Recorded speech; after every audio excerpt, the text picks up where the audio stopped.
What's good, people? So now we've had both Scotland and Italy release their 23-man squads.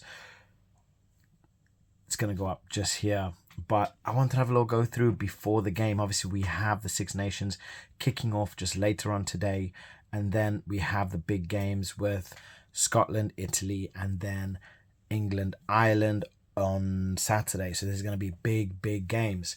So I want to get your guys' thoughts, your guys' comments on your predictions for these games, because this is a brilliant way to start off the Six Nations. First of all, it's going to be hard fought, heavily contested games, and I don't know, I think this can really set a tone to the Six Nations and where this could potentially go. Maybe we could see Wales come away with a win, however unlikely it is. If Wales is to get a win out of France, that could flip the entire tournament on its head, with France being one of the favourites to win. If they happen to lose to Wales, who knows? If Scotland is to lose to Italy, right? That could shift everybody's opinion. That could set Wales and Italy off, the people that are thinking they're going to finish 5th and 6th, right? To potentially actually do relatively well in the Six Nations. So I want to go through I want to go through Scotland versus Italy, because look, they both have some serious talent. Personally, I do have Scotland to beat Italy. After going through everything, after going through the teams, I really do like Italy's squad, and I do think the Italy squad is gonna be very powerful. But I mean, it's going to be difficult as to where this game is going to be won, because I feel this game is going to be won with Scotland's back line, because they have a very creative back line with the likes of Finn Russell, who can break down any team's defense. It doesn't matter who you are, whether you are Ireland, South Africa, New Zealand. You give Finn Russell space, he's going to utilize it. I just feel the only thing that is truly keeping him back is this guy's attitude. If he sorts out his attitude, he could definitely be one of the best number 10s in the world. I mean, I think he currently is one of the best 10s in the world, but his attitude sets him back, right? So we look at the squads, right? And I just feel with the likes of Hugh Jones, with the likes of Finn Russell, with the likes of Blair Kinghorn, right? Scotland will just have far too much for Italy, especially in that defensive phase where Italy are having to transition into defense. They are always very slow to do so. They are very disorganized when it comes to doing it in terms of setting it up quickly, right? And this is where a player like Finn Russell will really make a big effect for this, because it's going to be hard to put it. If Scotland are able to control the tempo of the game, right? If they are able to control the tempo with kicking from Finn Russell, right? His tactical kicks, finding space, kicking into touch, it is going to be crucial for Scotland to really control the game, right? Because look, when you have someone like Nicotera, when you have someone like Simone Ferrari or Fischetti, they are so powerful, right? And working in those scrums, obviously Scotland have Schumann, they have Dave Cherry and Xander Fagerson. So that scrum battle is going to be a very hotly contested matchup, right, between the two, and this can go either way. But whichever team is able to really control that scrum and start, gaining territory, I think it's going to have a pretty good shot at doing so. I just feel Italy are going to end up burning themselves out, and they are not going to be able to deal with the creativity of Scotland's back row. Right now, don't get me wrong, because Italy are no joke. I mean, we look here. You have Ange Capuozzo, who plays for Toulouse, right?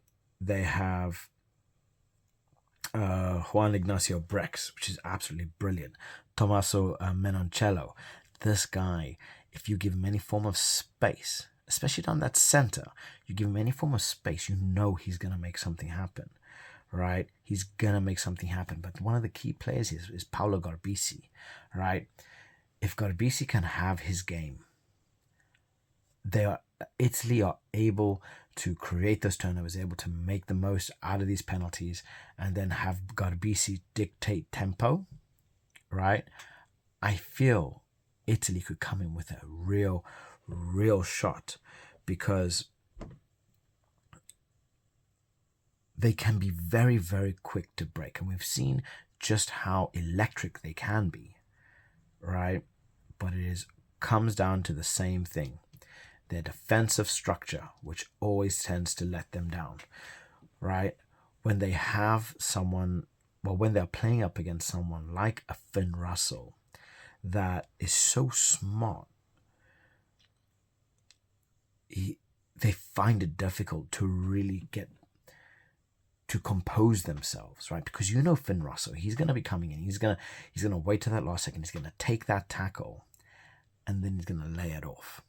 Or he's going to play off of somebody to break the line and then pass it off. And you're going to see this probably from Darcy Graham, because we all know just how bloody good Darcy Graham is, especially considering he had a little bit of an injury, like an injury worry. You saw how well he played. The guy is phenomenal. And you give him any form of space, he's gone. Blair Kinghorn has been playing brilliantly for Toulouse, right? And he can play in so many different positions as well, which makes him a real asset to Scotland. And then you have Duhan van der Merwe, right? So let's put this into context. So you have your 15, your fullback, Blair Kinghorn, playing for one of the best teams in the world, if not the best team in the world. You then have Darcy Graham, who's quite possibly one of the most informed wingers in the world, playing for Edinburgh. And then you have Hugh Jones, which in my opinion is one of the best centres in the world, playing for Glasgow. Stafford McDowell. And then you have Duhan van der Merwe on the other wing, who, again, I classify as potentially one of the best wingers in the world again. Plus, you have Finn Russell at 10. And then you have Ben White at 9. Think of the quality that is here, right? Think of the quality that is here and what this poses for Italy, right? Considering they struggle up against creative, very creative sides. Scotland boasts that like there's no tomorrow. So it's going to be an interesting game to see on how Italy will plan on nullifying Scotland. Are they going to go for the lineouts? Are they going to try and use Garbisi, Garbisi's potential, line breaking and his kicking ability? Are they going to use Tommaso Allen to kind of try and find those pockets of space? So it's going to be interesting. And I want to see how Italy come out, because like Nicotera, he is a brilliant forward. But when you compare him, I say that you compare the forward of Italy to Scotland. I feel Scotland has it all day long, right? So trying to think on what Italy's genuinely going to utilize to outplay Scotland, I don't know. It's gonna be hard, because Italy need to stay composed, because they have all the attacking ability in the world. If they cannot maintain their composure, they are going to lose. And that is something that Finn Russell thrives off of. This is something that Duan van der Merwe thrives off of. Defensive frailties. Because the moment you have a defensive frailty, what does that leave open? That leaves space. And you know Darcy Graham is going to find that space. Without a doubt. Hugh Jones is going to find that space.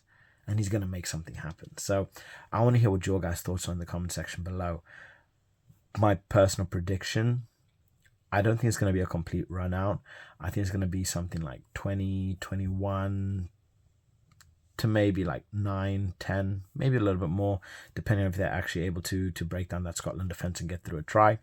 But I think Italy, just like I feel Wales, are going to have to really, really focus on getting points on the board, not necessarily going for tries. Getting points, using their kicking ability, making use of every single opportunity to get points on that board, right? To put pressure on Scotland. So let me know what your thoughts in the comment section below. I want to hear what you guys think. I want to hear what your predictions are, right? Saturday, we have a big game. And yeah, I can't wait. So 2:15 UK time. 2:15 UK time. Don't miss it on Saturday. And I'll catch you guys then. Bye.